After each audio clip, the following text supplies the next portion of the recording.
Hello everyone, hope you guys are doing well today. Today we are going to be basically looking forward towards our pre-scene mock and we'll be decoding the pre-scene mock. Mainly today we are going to be focusing on section A.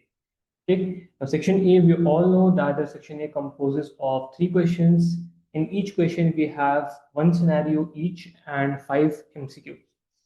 So let's go through the first scenario and quickly decode what the answers are and what are the legal and logical reasonings for the particular answers to be there. Now, first of all, as I've always told you guys to read the question first, it will help you in understanding what area is required to be focused upon. Okay, so now, first of all, what should Sarah, the engagement partner, do regarding her personal relationship with the CFO? Now, there is a person known as Sarah, and she is having a personal relation with the CFO. Now, while reading the question, if I have not read the particular passage as well, can I basically determine the situation that there is a familiarity threat here, right? So I can easily determine here there is a threat of familiarity. So a familiarity threat requires what? If there is a threat of familiarity, it affects our independence here, right? If it affects our independence, then what happens? Now, in this situation, if the threat of independence is present, what can be there? The situation can be that a particular company can have a particular situation where the particular auditor lack independence. If the independence is lacking here, then what does it mean? It means basically now we are not going to be able to execute the task that we want, right? So in the situation, normally what we should do is we should rotate the particular engagement partner. Now, I have not read the scenario as yet, but from the particular question that I have read, I have got a particular, what we can say, a particular sense of what the particular answer can be, what the passage might be focusing on. Let's read the passage again to be very sure. Now, in this scenario, what is told to us is that Unihard company, a listed company, is a multinational company operating in a technology sector. Okay, this is a technology sector. Now, they provide software solutions to various industrial, including finance, healthcare, and manufacturing. So this is the introduction. And during the audit engagement for the year-end financial statements, the audit team encountered several ethical dilemmas. Now, the engagement partner, Sarah, Sarah is the engagement partner here. We can see that the engagement partner and the CFO were college roommates and have remained friends over the year. Although due to their busy schedule, they have not met over the recent times, but they have kept in touch at least once a month. So we can easily see that what we assumed is true here, that one of the particular audit partner is having a friendship with the CFO. So if they are a friend of the CEO, what should be the adequate action by the particular engagement partner? Now the actions are to be read. Now, whenever you're reading the particular question or any type of question in the section A specifically, if in section A you're reading any kind of question, what should you do? You should basically focus on or try to go for reading at least all the points. Okay. Now, if you're unsure that all the answers are correct or all are incorrect, go for the least incorrect or most correct answer that you find logically that you can see. Most of the times that is the correct answer. Now, in this scenario, first of all, if you're having a relation with the CFO, it is a familiarity threat that leads to lack of independence. So what should we do? Now, the mitigation strategy should be assigned here. Now, first of all, if you disclose a relationship to the audit committee and seek guidance, now disclosing this relationship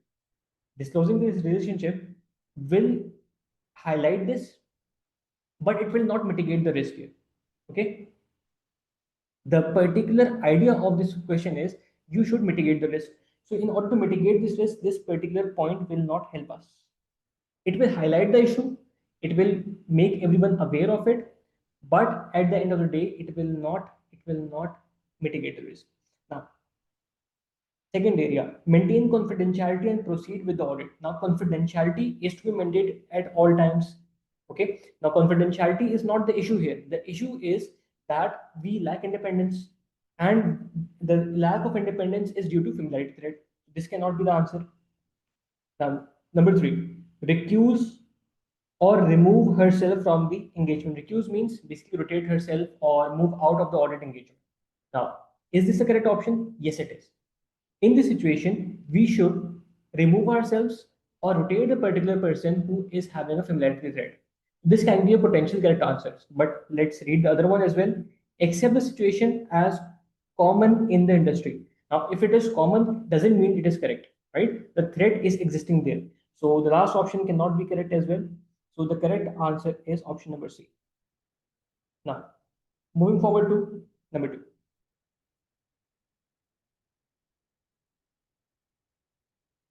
Now, here, what does it say? The question says, what action should be taken by the audit team regarding the early recognition of revenue? First of all, early recognition of revenue falls under IFRS 15. Revenue should only be recognized when we have earned it, right? So, revenue recognition should be at the point where we have earned it. So, earning means the performance obligation has been satisfied. Now, let's read the case. Where does it start and what is the particular scenario of early recognition? Now, during the audit, team discovered that Unihard Corporation had overstated its revenue by recognizing sales early. The CFO requested the auditor to overlook this issue, emphasizing that it was a one-time occurrence and would influence the company's share price. That if it is influencing the company's share price negatively, that means it will affect the shareholders' decision making, right? If it is affecting the shareholders' decision making, that means basically it is material in nature, and anything material cannot be looked over in good conscience. Now, if you have integrity, if you are a person of your job, if you have integrity left in yourself, you will not overlook this. Now, the overstated amount is material issue, so they have highlighted it as well. Now, in this scenario, what should be the correct action by the audit team? Now, action by the audit team should be, first of all, let's read the options. First of all, what should be there? The particular matter should be reported to the accurate level of management or TCWG, right? Because this is a material event. And if this mistake is not corrected, it will result in a modification of the audit opinion or the audit report. So if I see here, what are the options available to me? First option says ignore it, as it will not influence the overall financial performance and financial position significantly. It is material. So we cannot ignore it. Ignoring is not an option for us because it is a material event. If it would have been immaterial, still we would have tried to get it rectified, right? Then report it to the CFO, but exclude it from the audit report. Now, if I am reporting it to the CFO, if I'm reporting it to the CFO, but exclude it from the audit report, excluding it from the audit report will not basically create the impact that it should have. Now, what is the situation here? If we report it to the CFO, they might not take the option. They might not rectify it is because the share option is or the share value is reducing here. If the share value is reducing, he will not take any rectification actions in terms of this event, right? If the CFO is told that this particular event, if rectified, will reduce the share value, he would not like that. And there are high likely chances that he will not rectify the issue. So in this situation, we cannot go for the CFO because the interest that he has is contradicting with our opinion that we will give him. So we cannot do this as well. Okay. Now, if the issue is not rectified by the CFO and we have told them, the audit report should be modified, right? So that the shareholders know that this is an event that happened. So if we are not telling the shareholders, that means basically we are not fulfilling our duty. So option number 2 cannot be there. Adjust the financial statements to reflect the accurate revenue. Now, adjusting the financial statements is the responsibility of whom? It is the responsibility of the management, right? It is the management's responsibility. The auditor himself cannot adjust the financial statements. This is the responsibility of the management. The auditor can instruct the management and how can they rectify it and what is the correct treatment, but he cannot basically rectify it by himself because it will create a threat of self-review here. So this option is also incorrect. So it leaves us to the last option that is correct, and that is report it to the appropriate level of management and those are the governance and request that they correct the misstatement. Otherwise, it would lead to a modification of the audit opinion because this is a material event. So I believe that this is clear as well. Now, moving forward to our next question, question number 3. Now, what does it say? It says that regarding the invitation to the luxury diner, Which of the following are threats that the auditors may have in terms of objectivity? Okay, now without reading the passage, can I anticipate some of the threats that are there? Now, if I am told I am an auditor, if I am told that we can come in on a vacation, so what will be the issue here? The issue here will be that if are going there, we if are going there in terms of the capacity of an auditor, and a trip will result in something that's expensive. Now, this is a luxury dinner or a trip or anything that is not trivial. This is not trivial. If something is not trivial, it's not allowed. Anything that is trivial in nature is allowed by ISBA. Now, a luxury dinner is not cheap, it is expensive. Okay. Now, it is not allowed in ISBA Code of Ethics. Why it is not allowed? It is not allowed because it will create a threat of self interest.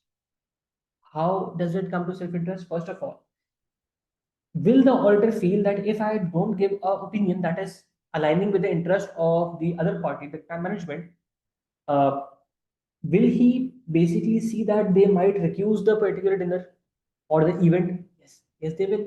They will see that if I give an opinion that is according to your liking, I will be invited to the dinner, right? Otherwise, I will not be. So he will try to shift the objective or shift his side towards giving a correct opinion, the opinion that is favoring the company, not the one that shows a true and fair picture. Number one. Number two, if we are having dinners with the particular management or the client company, what does it represent about us? It creates a threat of familiarity. Now, there for familiarity, now understand one thing: there are two types of independence or two categories of independence. Okay, one is independence and other is apparent independence.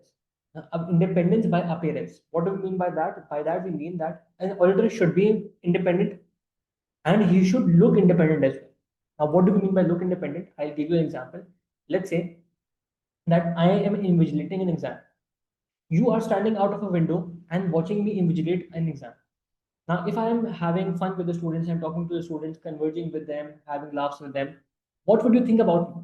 You would think about me that this person is familiar with the students. He might give a favor to them, right? Now, I might not give them a favor. I might give them the benefit of having discussion with me, but not any kind of other favors. They are going to attempt the exam to and fit. But what would you think? You will have a doubt in terms of me. So you will not trust my judgment here, right? But if you see me out of a window, you're standing out of a window and see that I am very strict, I'm very straightforward with the students, I'm not communicating with them a lot, I'm not going having laughs with them or sharing things with them. That means basically you will trust me that yes, this person is strict. I can believe that he will not conduct anything that is not ethical in nature. So here I will lose apparent independence if I am having lunches with them, and clear a threat of familiarity as well. But let's read the passage as well so that we are sure. Now, in the passage, what is given to us? The audit team received an invitation to attend a luxury dinner hosted by Unihard Corporation. The CFO assured them that it was a gesture of appreciation for their hard work. However, the team wondered if accepting such gifts will violate their independence or not. So, in this situation, first of all, it is creating a threat of self interest, as we have discussed why. So, number one, self interest is a check mark. Self-review? No, self-review won't be here because we are not conducting any kind of work here for the management. Familiarity threat? Yes, familiarity threat will be there because we will lose our apparent independence and we might be very frank or friendly with the particular employee. So it will lead to a suggestion or a hint of softness towards the management. And professional behavior? No, professional behavior is not being impacted here. So 1 and 3 is the correct answer. So that is option number D. Okay. Now, moving towards the next option or next question, that is basically indicating us. Now, what one thing that I have seen commonly people do is not read the question carefully. Please read the question carefully. Now, what is the reason that I'm telling you this? The question says, which of the following safeguards would not be relevant in mitigating the threat identified in terms of relation to fees. Okay. Now there's a problem in terms of fees, and we are identifying any kind of mitigation strategy that will not help in mitigating the risk of having high or low fee here. So let's read the point of the fee. So for the point of the fee, what is told to us, Alpha Company has identified that current year fee to be received from Unihard Corporation for audit and other services is 16% of the firm's total fee. And last year it was 15.5%. So in this situation, what does the code of ethics says? Code of ethics says that you cannot have a fee, the overall aggregate fee, more than 15% for 2 consecutive years.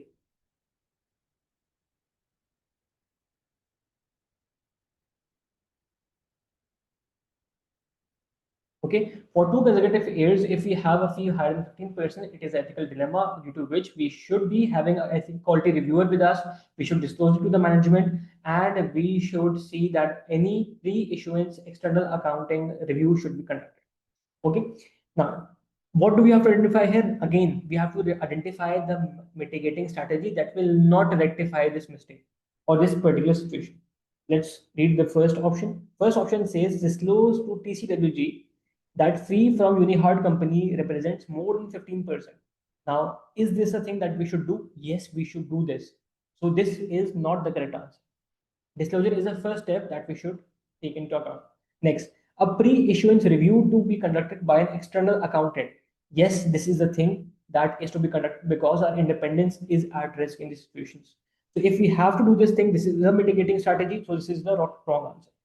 And number three, use of separate team to provide the audit and non-audit services. Now, tell me one thing, that if I have two people in my home, if I have two people in my home and they're working for the same client, is the money coming in the same home? Yes, it is. So using two separate teams doesn't make a difference here. I am earning the fee and the fee is going to be in the particular firm only. So this is not going to mitigate the risk. So this is not a weak kind of mitigation strategy.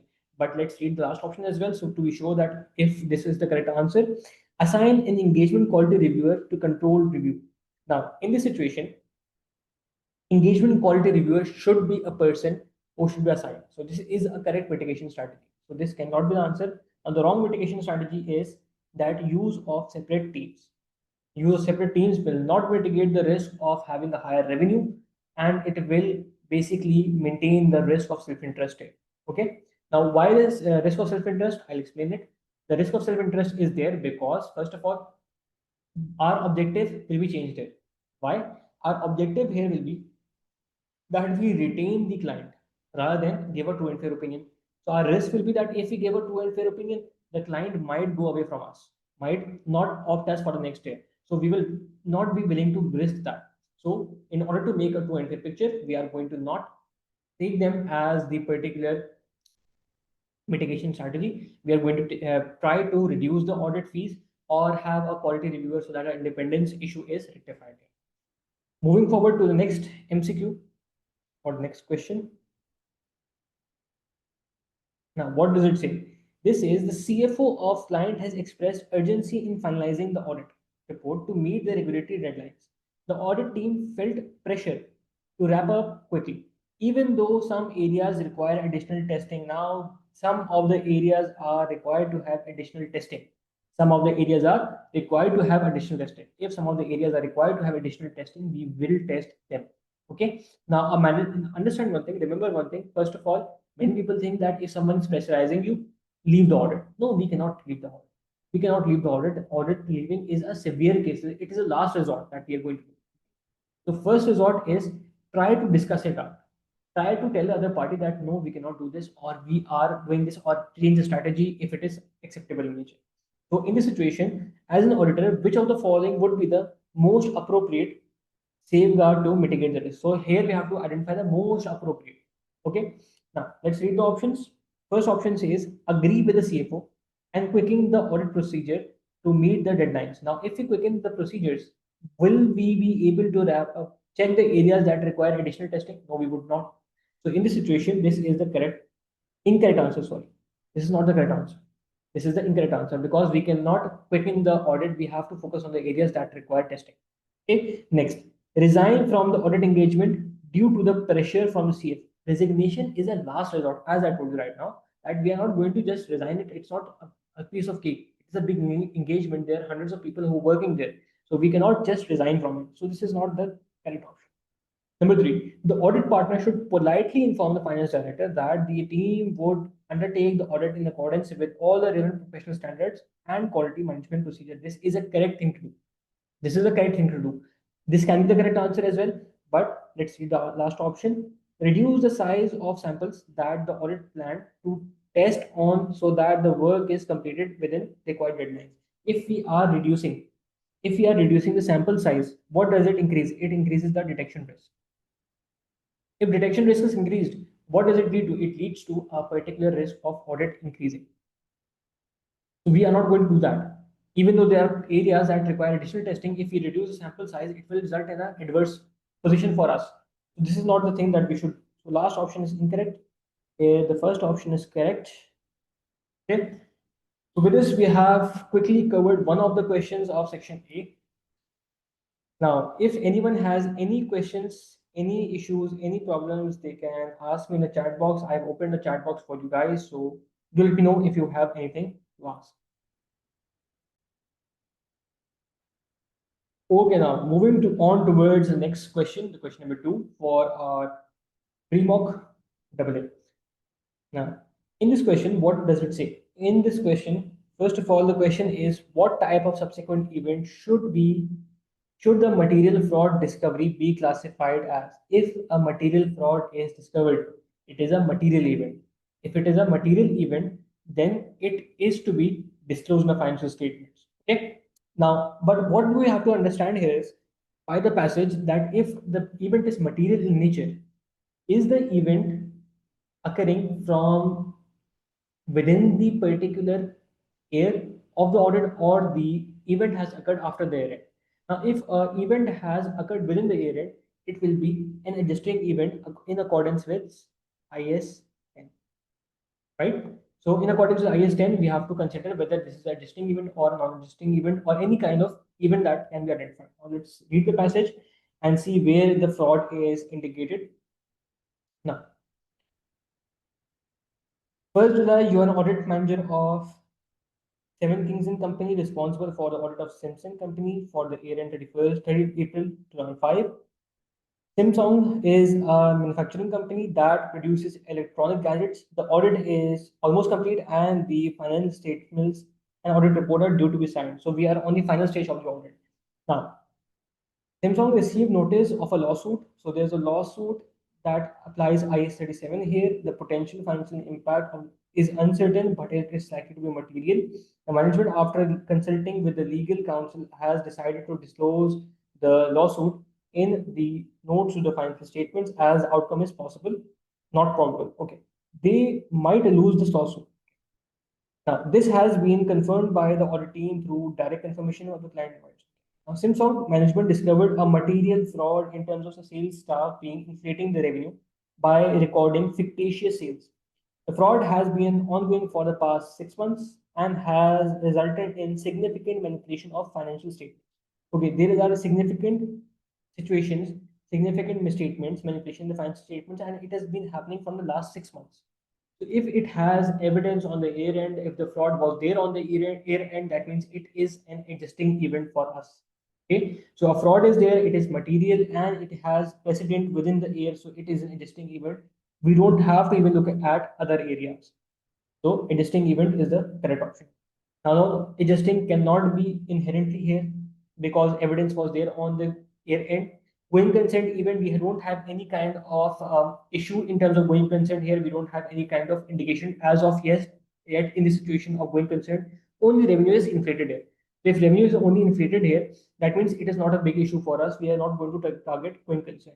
A legal event is not yet into place because the legal action has not yet started. If the other matter that we discussed earlier on was there, then we could have said that that was a legal event, but here it is not a legal event. Now, this is a quite easy one. Now let's go through the next option, next question.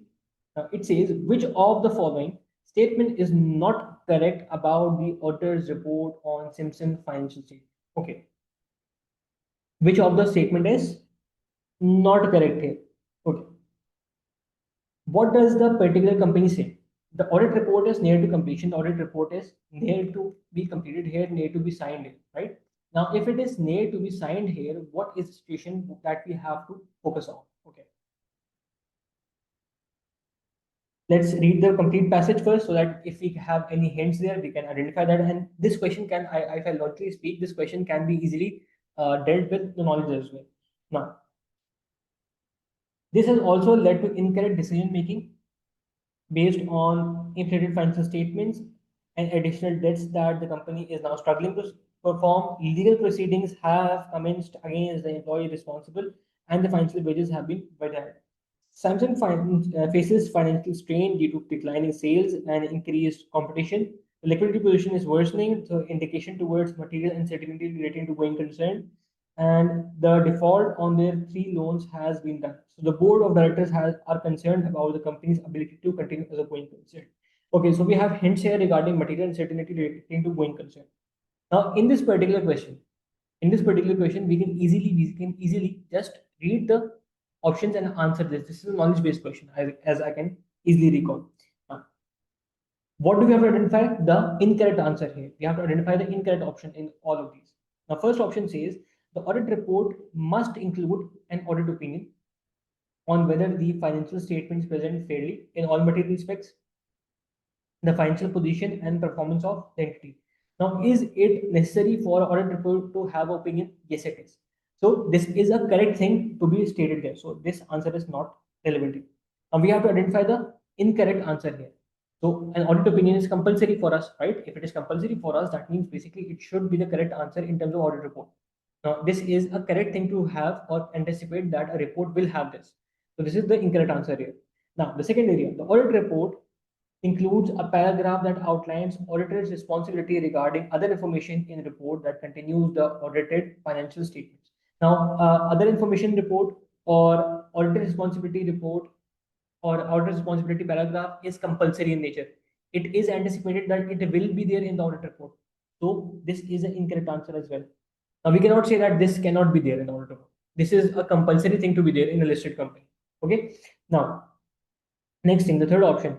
The auditor's report must include an emphasis of matter paragraph, EOMP paragraph, that highlights a matter that has been correctly disclosed in the financial statement. Now tell me one thing.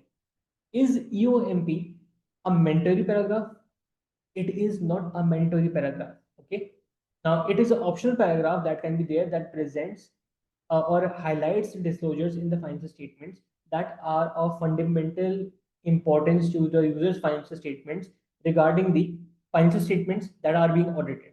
Okay, so it highlights disclosures that are already there and it is not compulsory in nature. So we cannot always anticipate that a particular audit report will have a UMP paragraph. Okay, so this statement is the incorrect one. Okay, so this can be one of them. Now let's read the last one. Key audit matters are included in auditor's report of listed company. So listed company has a compulsion that you have to include a key audit matter paragraph. Okay, even if you don't have any key audit matters, you have to write the initial heading and you have to mention that there are no CAMs available in the audit. Okay, so this is also the incorrect answer. Now, one thing that is optional is not a thing that we will always anticipate. So this can be the correct option. Now, moving forward towards the next question of the same scenario. Now, which of the following would be the key consideration by the auditor when evaluating the appropriateness of management assessment of going concern? Now, this is a knowledge-based question again. Now, if I want to evaluate the management assumption in terms of their going concern, or if they're not a going concern, what are the things that I'm going to look at? Okay. Now let's read the options. The options say the company's current year financial performance. Current year financial performance, can it indicate that we will be able to work for the future or not? Now, it can. It can. Okay, if this year I'm having heavy losses, it can indicate that I'm having a issue in going concern. But for the assessment to be made for next year, will I look towards the future? Yes, I will look towards the future. So the main assessment is based on whether I will be able to, or the company, I being the company, will be able to continue my operations for the foreseeable future. And foreseeable future is estimated to be next 12 months. If I can operate for next 12 months, I am a going concern. If I don't have the ability to continue as a going concern to operate for next foreseeable future, then I will say that I'm not a going concern. So for the assessment to be checked, I will check the foreseeable future ability for operations. Okay. So number one option is not the correct one. Let me use the red pen. Okay. Now, number two, the company's historical profitability trends. Now, history is history. History cannot basically indicate towards the present or the future. The future is what we are trying to identify here. We are not saying that whether this year was a going concern or not a going concern. We have to see whether in the future we are going to be going concern or not. So foreseeable future is the point or keyword we are going to identify. Now, number three says company's ability to continue as operating for the foreseeable future. This is the correct option. But let's see the last one as well. The company's liquidity ratios in comparison with industry averages. Now, this will give us an indication towards uncertainties regarding the going concern. It will not tell us that there are no chances that the company would survive in the foreseeable future. So this gives us an indication, but not a verdict. So if the assessment is that we are not going to be able to continue our operations for the foreseeable future, this is the assessment that we have to check of the management. So option number three is the correct one. Now moving forward to next question. Now, given the management decision to only disclose the lawsuit in the notes to the financial statements without making a provision for potential liability, what would be the impact on audit report? Now they're asking for the impact on the audit. Okay. Now, the management, if I refer to the passage, if I highlight it in the passage, the management in terms of the lawsuit, here the paragraph is that the management is having uncertainty regarding the financial impact, but likely to be material. Now, it is likely to be material. The management, after consulting with legal counsel, had decided to disclose the lawsuit in the notes to financial statement as the outcome is possible, okay, not probable, that they might lose in the lawsuit. This has been confirmed by the audit team through direct confirmation from client's law. Now, if there is a situation that it is possible, not probable, for possible, what should we do? For possible, what should we do? For possible circumstances, we should only disclose, right? Now, this is a trick question by the examiner. Now, for possible, do we record a provision? No, we do not. No provision, only a disclosure. Only disclose. So if a disclosure is required, they have disclosed it. They have disclosed it. So why are we going to basically look for any potential problems there? Now, this is the mindset that the examiner is playing with us with.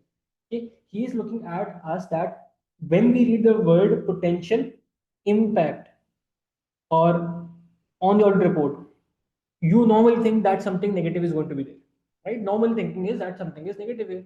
So here the examiner has played with you that nothing is wrong here. They have done absolutely everything correct. So there is no impact on the audit report here. But let's read the options. First of all, issue an unqualified opinion. Unqualified opinion is issued only and only when there is nothing incorrect. Okay. Now, that is material is incorrect. Okay. Now, in this situation, first of all, issue an unmodified, unqualified opinion within emphasis of matter paragraph. Emphasis of matter paragraph doesn't lead to a audit report being modified or audit opinion being modified. It just leads to any disclosures given by the management that are highlighted by the auditor so that the user of financial statements can basically understand the financial statements better. So if a disclosure is given there, they can highlight you in the UMP. So this is the correct option here. But let's read the other one as well. Issue a qualified opinion using the except for wording due to lawsuit.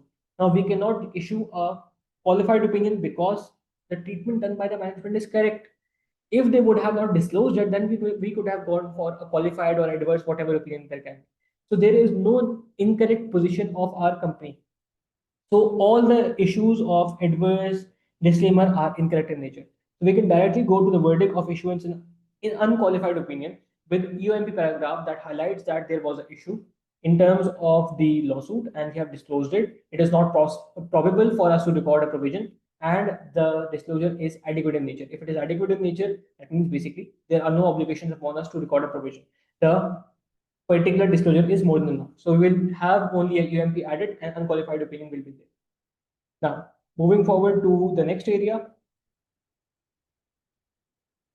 Next question that says, after conducting the procedures on going concern indicators, like the additional debt that Samsung is struggling to service, the financial strain due to declining sales and increasing competition, the notice of a lawsuit from a competitor, the engagement partner has concluded that there is material uncertainty relating to going concern that needs to be disclosed in the financial statement. Which of the following statement regarding the impact of this disclosure on the auditor's report correct? Okay, is there a situation that is disclosure given or not? What is the first thing that you have to see? If there is an adequate disclosure, if there is an adequate disclosure, that means in this situation, what do we have to do? We have to give an opinion that is unmodified or unqualified. Okay. Now I'll just draw a Venn diagram for you, so it will make the decision making easier for you. Now, normally in a particular financial statement, there are two situations due to which we might give a qualified opinion or a modified opinion or adverse opinion. Now, the situation occurred due to number one, that is material misstatement. And the second comes because of scope limitation, that is known as one. Okay. Now, why does a particular company have a material misstatement? There are three main reasons for it. That is known as SAD. SAD. Now, what does SAD means? SAD means SAD means suitable accounting treatment not done. Okay. Now we have not treated the particular situation according to the IS or IFRS.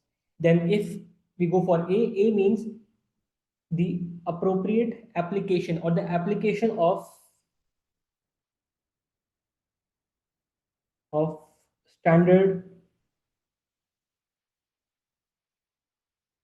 incorrect. Now you have incorrectly applied the particular IFRS. Let's say IS 16, it says that if you revalue one of the assets, you have to revalue the class of assets. You're not just you're not revaluing the class of asset, you're revaluing only one asset. So in this situation, the application part suffers. But in terms of disclosure, disclosure has two things. Disclosure has two things: adequate, inadequate disclosure, or no disclosure. If any one of these things occur, there is a material misstatement that is occurring. Okay. So these are the three reasons due to which we have a material misstatement. So we can basically say that this is because of any kind of issue that is coming in the accounting side of our financial statements. So now if these events occur, what should we do here? Here in the situation, we should, if the matter is material in nature, then we should give a qualified audit opinion. And if the the event is material plus pervasive, we will give a adverse opinion. Okay. Now, in terms of disclosure, many people get confused. What do we do? In normal circumstances, if a disclosure is there, but it is inadequate, that means incomplete or not completely disclosed, normally we go for qualified opinion. If there is no disclosure, that means it is a material plus pervasive event, we will go for a adverse opinion. Normally this happens. Okay. Now, it is not a compulsion. It is normally seen in the examinations. Now, moving towards scope limitation. Now, scope limitation occurs due to three reasons. Again, LC square. LCC. What does it mean? LC square means, now let me change the ink. Limitation imposed by the entity. That means the client is not letting you do your work, and they are imposing limitations on you. Number two, C stands for circumstances beyond the control of entity. This basically means that the entity is not able to give you audit evidence even if they want to. So, which circumstance can be there? This can be a seizure or a flood or documents being destroyed in fire, etc., etc. Now, the other C stands for circumstances due to appointment or work or timing of the audit. That would be more appropriate due to work and timing of auditor. That means the client is willing to give you the work, willing to give you the documents. He is giving you the documents, they are available as well, but you're not able to check them because of your appointment timings or any other reasons that are due to the circumstances of appointment or work done by you. Okay, let's say inventory count can be one of the things that if you are appointed late, we cannot count the inventory. We just can roll back from documentation. Now we cannot physically count them. Now in these circumstances, scope limitation can be there. If a scope limitation is there, if the matter is material, we give a qualified opinion. If the matter is material plus pervasive, we give a disclaimer of opinion. Now I'll just quickly explain what is pervasive. Pervasive basically means that the particular impact or the particular misstatement is not concise to one component of financial statements, it is spread all over the financial statements. Or if it is in one component represents approximately more than 65% of the complete financial statements. So a large chunk of the financial statement is incorrect, or one material misstatement is leading to a spread in all of the financial statements, we are going to have a pervasive effect. So with this in mind, you have to solve this question. Okay. Now let's just go through it. What do we have to give here? We have to give a particular opinion based on if the impact, what will be the impact of disclosure here. So let's read option number one. An unmodified report will be issued if the management correctly and adequately disclose the material uncertainty relating to going concern in the financial statement. Now, many people will think this is the correct option. This is not the correct option. Why? Now, the main thing is they have given the disclosure. They have given the disclosure, and it is adequate in nature as well. That means opinion will be unmodified. But what is asked from you is here, what will be the impact on auditor's report? What will be the impact on auditor's report? Report will have something else as well. Now, if there is a material uncertainty relating to going concern and the management has disclosed it as well, that means the unmodified opinion will be there. But an addition of a material uncertainty relating to going concern paragraph, MURGC paragraph will be there as well in the audit report. So this is giving the correct verdict, but it is not complete in nature. So if it is not complete, that this is not the correct answer. Now, an adverse opinion will be given in the audit report if the management correctly gives the disclosure in the financial statements as a going concern is matter that is fundamental to users' understanding of financial statements. So this is the incorrect option. Okay. Now, one common mistake that many people think is that if you are having an uncertainty or going concern issue, you have disclosed it as well. Now, what is the objective of the auditor? Please understand that the auditor is there to check whether the company is representing their financial statements on a true and fair grounds or not. True and fair ground is the main keyword here. If the financial statement represent everything in true and fair nature, that means an unmodified opinion is going to be there. Whether there is a going concern issue, whether there is anything else, if they have disclosed it and the financial statement reflect them adequately, that means basically the unmodified opinion will be there. Whether it is material, immaterial, doesn't matter. True and fair is a keyword here. So here they have disclosed it adequately. So why give adverse opinion? The adverse opinion doesn't make sense here, right?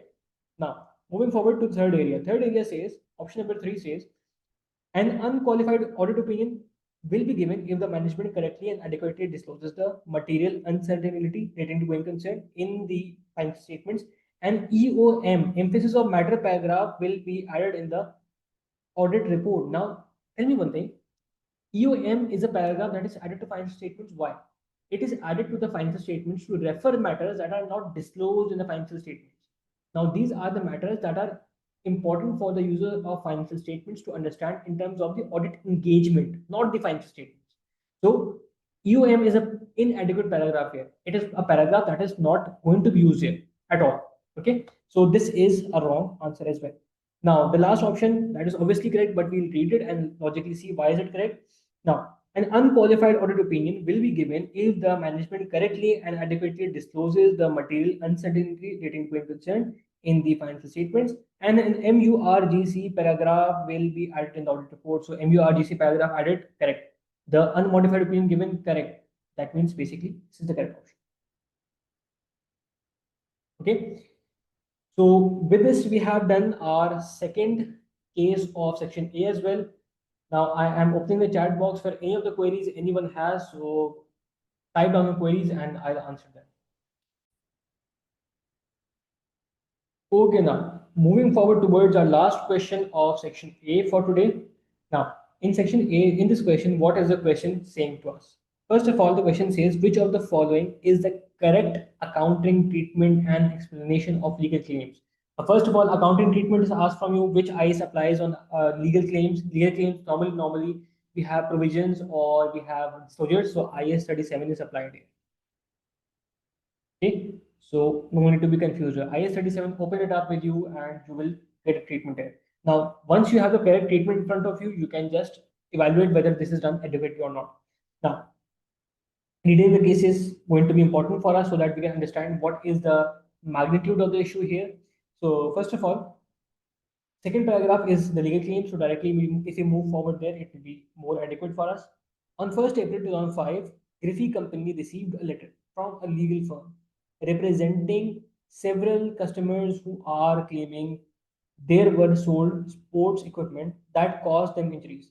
Okay, within the year, we sold some of the inventory, some of our sports goods that injured someone. They are claiming 3.5 million in compensation from Griffey Company. The directors of Griffey Company have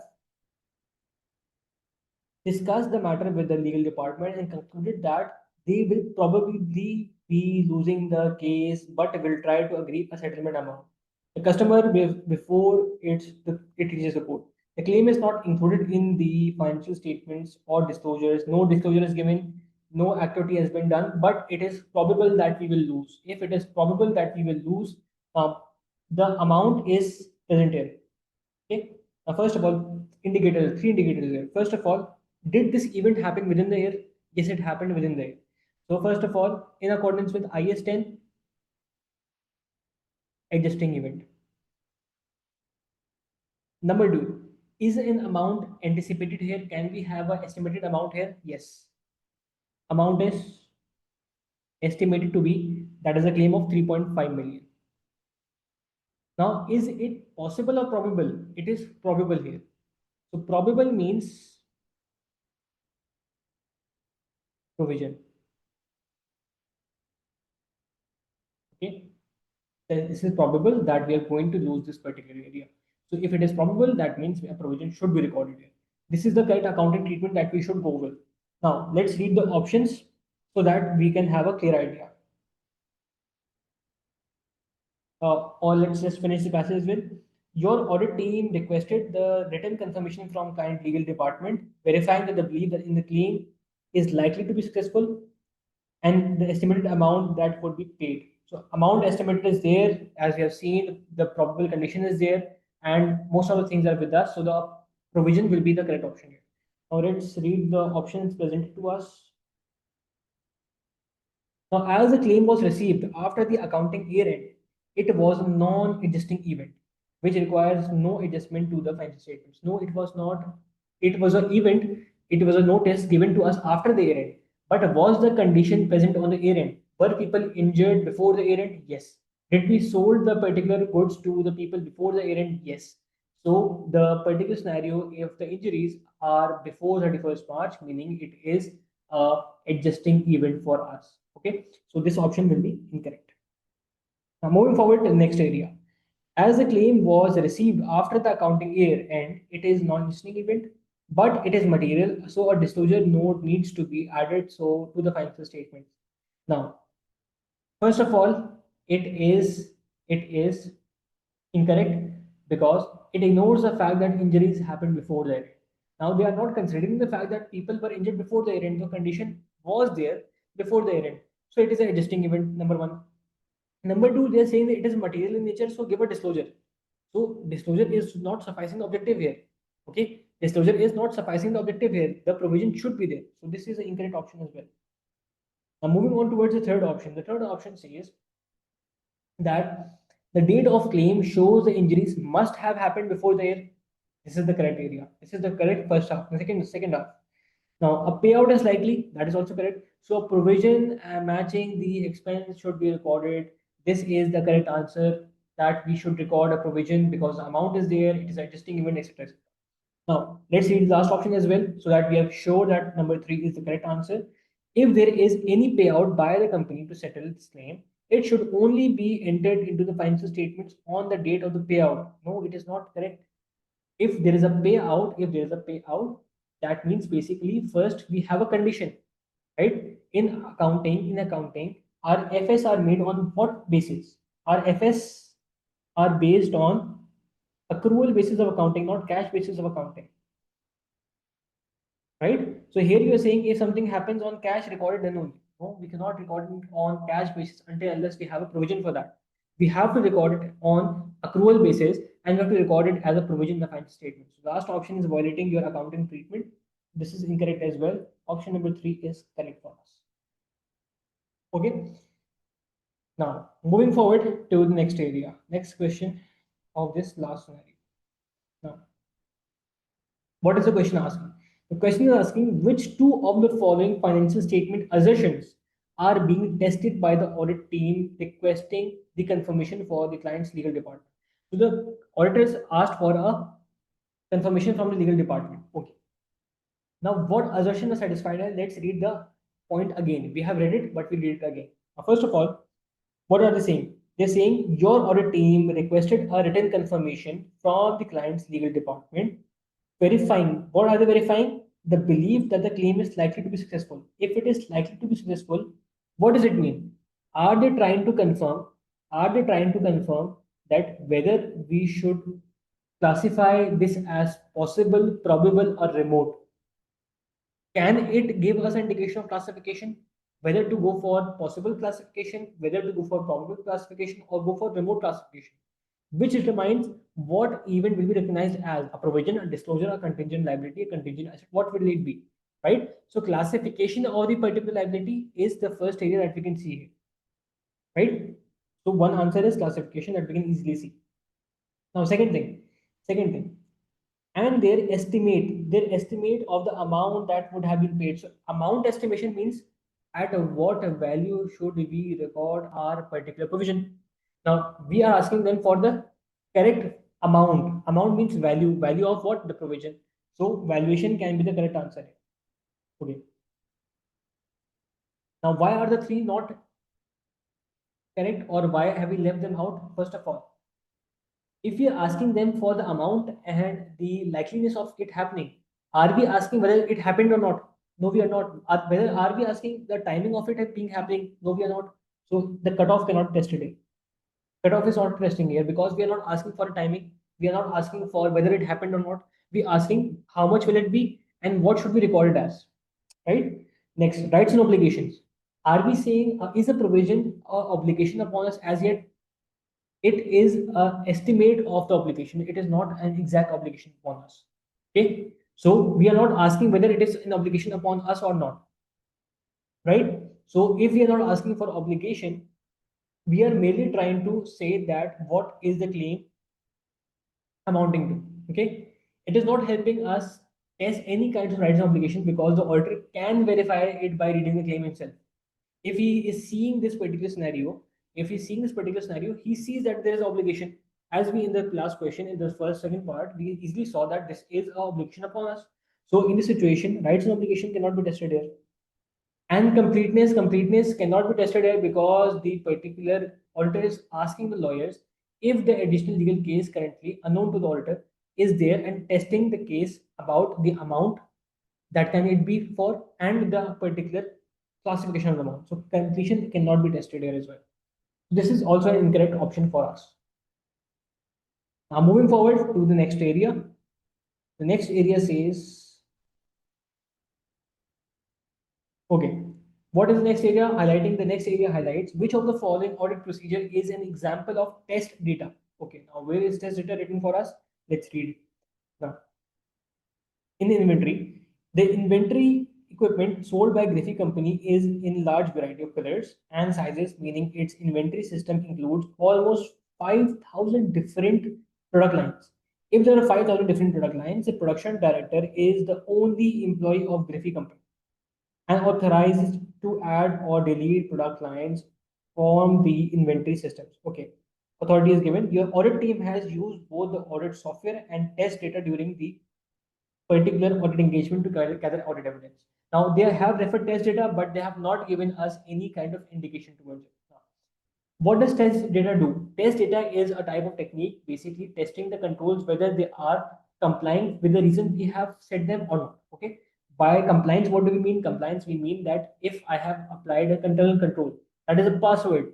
So the test data will be a dummy data that I input in the system so that I can verify whether the control is working correctly or not, or is it accepting an incorrect password or not. Okay. So let's read the options and see which is the example of our test data. Now, first of all, input a good receive note that includes a negative quantity of goods arriving. Okay, if you are receiving goods, can there be negative inventory there? It is not logical, right? It is not possible logical at all that a particular good receive note have minus units. Okay, so if we are inputting a data of negative quantity of goods arriving to verify the inventory system rejecting it. So what are we doing here? We are testing the control. We are testing the control for whether it rejects wrong data or not. So this is a complex or this is a very ideal example of test controls. So we are going to do what? We are going to see this is the correct answer as I can see as of yet. Okay, but let's read the other options as well. The next option says compare recent purchase invoice cost with recent sales invoice prices to assess if inventory is valued at lower of cost and RV. What are you trying to verify here? Are we checking whether the control is working adequately or not? No, we are saying whether it is recording it at lower of cost or NRV. So we are checking accounting here. That means we are checking recording here. That means this is not a particular test data. This is a substantive procedure, right? Next, use of dates of purchase and sales invoice enter it on the inventory system. Produce an age analysis to identify slow moving inventory. So again, we are testing for impairment, for written down values, for valuation is the thing that we are trying to identify here. So this is again a substantive procedure. This is also incorrect. Next, compare the list of products line on the system with the corresponding list at the end of the prior year accounting year to highlight the lines that are not present in this year. So what are we trying to do here? We are trying to critically analyze the inventory units that we have. We are not testing the controls whether it is recording everything or not, right? So we are not testing the controls here. That makes it incorrect as well. Now, number one is the correct answer because it is testing the control whether it is implemented adequately, it is effective or not. Okay, so effectiveness is checked here, implementation is checked here. Now, moving forward to the next area, that is the second last question here. Now, what does it say? It says which of the following is disadvantage of using audit software to audit the inventory of Griffey company? Okay. What is audit software? Audit software is a pre-made software that is used in a company to basically do what? To check the particular company's data or softwares, whether they are working adequately or not, or check whether the company's database has been accessed, who accessed the database, or who made the changes, etc. etc. Now, what are disadvantages here? Disadvantages are not highlighted in the passage, so it is of general concept or general knowledge. Okay. Now, first of all, audit software is a pre-made software. So remember that, okay? Keep that in mind. That will be more than enough for you. Okay. Now here, what does it say? If the auditors add a fake transaction to the inventory, there is a risk the auditors does not then remove it, leading to error in the inventory figures. Now, audit software will it check? Will it check whether the footprint of the particular system is there, who entered, who made changes, etc., etc., or does it identify wrong figures? Wrong figure is not the objective here. The main identification, the main purpose of audit software is to check how people have been basically using the systems.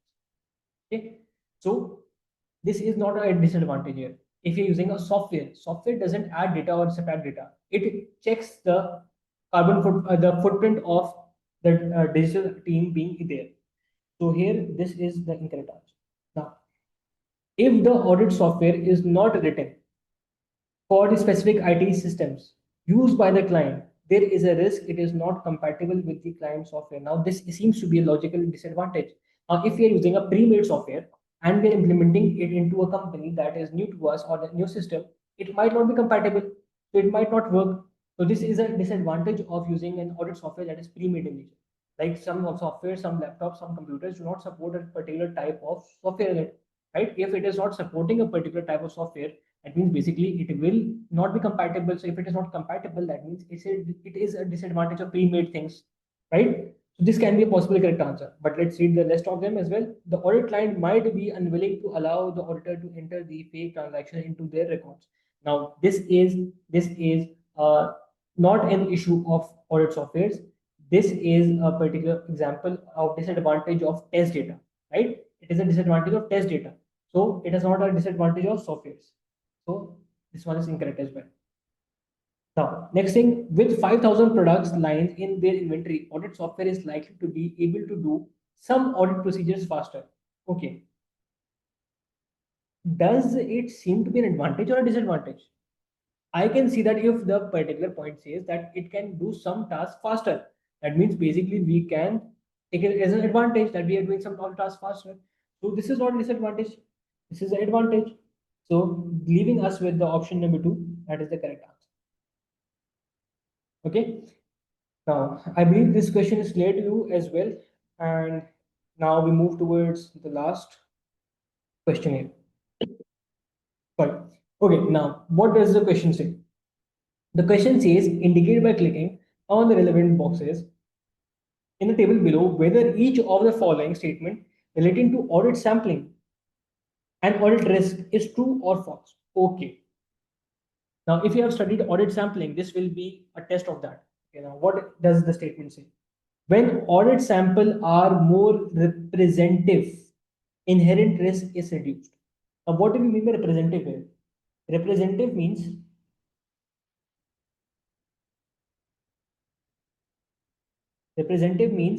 basically bringing a clear picture of population.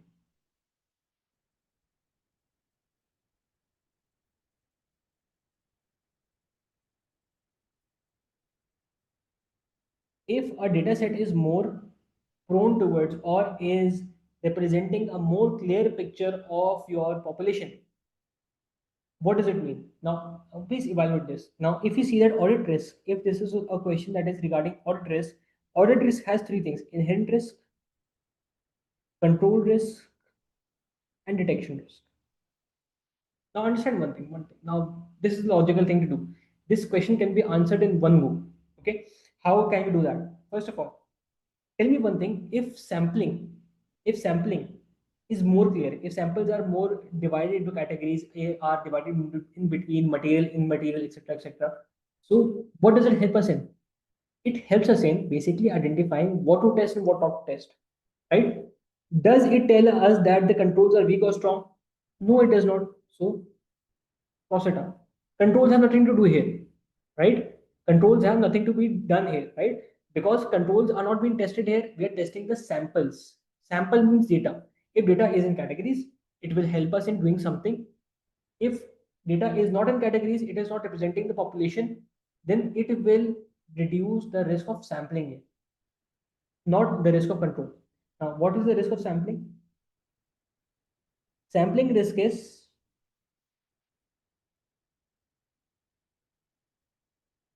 not being able to choose correct data for testing. Now, if we are not able to pick up the correct data for testing and our particular sample is not representing the population, what will happen? It will be difficult for us to detect any material mistake. So the keyword here is detection.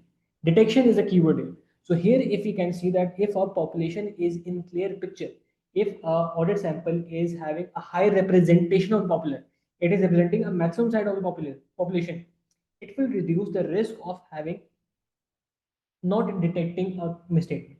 If let's say if I have 100 transactions and my data set, the samples I'm choosing is representing 70% of this, that means only 30% is not detected. That means basically I'm detecting majority of it. So detection risk is reducing here. So the only thing that will be affected here is detection risk. So in one go, I can simply answer that detection risk is the one that is being reduced.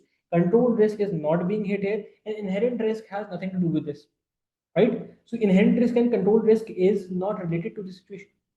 It is related to audit and other risks that are coming from financial statements, materiality, material misstatement, etc. etc. It doesn't have anything to do with risk that is caused by sampling. So I can easily cross out inherent risk and control risk here. I can directly go for detection risk. So if the statement says that which of the statements are true? When audit is representing a higher population, then inherent risk is reduced. No, it is not reduced. So it is false. Is control risk reduced? No, it is not reduced. So is detection risk reduced? Yes, it is reduced. So this is true in nature. So in one go, we can easily answer a question if our concept is clear regarding the particular question, regarding what is control risk, detection risk, and audit risk. So with this, we are able to complete our section A in a very concise, very precise, and short manner. And this was the objective of today's session, where we had to just look on section A. I have broken the session down in two sections in 2 days so that you are able to grasp it better. You can ask your questions more easily. You can have a better understanding of what are we trying to figure out. Okay. So I believe that this question was clear to you and have no issues. So if you have any other issues, you can write it in the chat box and I will answer them in short. Okay. And if there are no issues, no questions, then we'll end our session. So this was all from our day one of pre-scene discussion. And I hope this was a better understanding procedure for you, a particular session that has helped you in opening up your mind a bit regarding the pre-scene. So we can reasonably see that the pre-scene is a reflection of the original exam. So if you're solving this on true and fair grounds, if you listen to this session, it will immensely help you in passing examinations. With this, we are ending the first session. If you have any questions, now I'll be pausing the recording and we'll be answering them. If there are no questions, then we are ending the session. Thank you for being with us and have a good evening.